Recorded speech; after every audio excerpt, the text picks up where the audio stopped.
Pemirsa, menyambut HUT ke-75 TNI, jajaran Kodim 1609 Buleleng menggelar donor darah di RSAD Buleleng.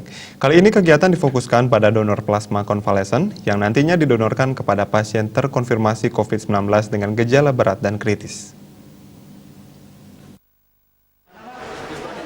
Antusiasme anggota TNI Polri dan masyarakat dalam mendonorkan plasma darah tergolong cukup tinggi. Bahkan jumlah pendonor mencapai 42 orang yang merupakan eks-pasien COVID-19 yang dinyatakan sembuh. Donor plasma ini sejatinya untuk terapi dilakukan dengan harapan membantu penyembuhan pasien COVID-19 dengan gejala berat dan kritis. Bahkan beberapa uji coba yang dilakukan sudah berhasil. Kedepan kegiatan donor plasma akan terus didorong di Buleleng. Terlebih lagi di Buleleng ada sekitar 776 pasien yang dinyatakan sembuh COVID-19 yang memiliki antibodi yang kuat. Para relawan donor plasma konvalesen ini langsung diberikan apresiasi berupa piagam penghargaan. Selain melakukan kegiatan donor darah, jajaran Kodim 1609 Buleleng juga memberikan bantuan paket sembako dan bedah rumah bagi masyarakat yang membutuhkan. Kegiatan tersebut turut dihadiri Wakil Bupati Buleleng Inyoman Sucitra dan Ketua DPRD Buleleng Gede Supriyatna.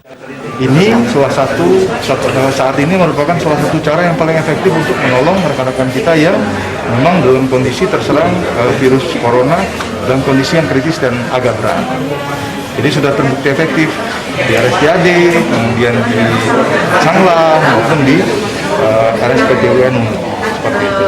Alat-alat dan apoteosis ya memisahkan antara sel darah dengan plasma. Dan mudah-mudahan dalam waktu dekat, karena ini sangat membantu sekali.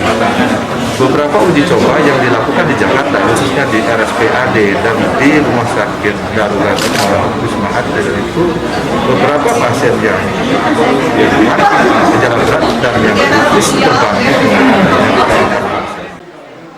Bahkan pemerintah Kabupaten Buleleng sangat mengapresiasi pasien yang sudah pernah terpapar dan dinyatakan sembuh, sudah secara sukarela membantu pasien lainnya yang masih berperang agar cepat sembuh dari COVID-19. Komang Yuda, Bali TV.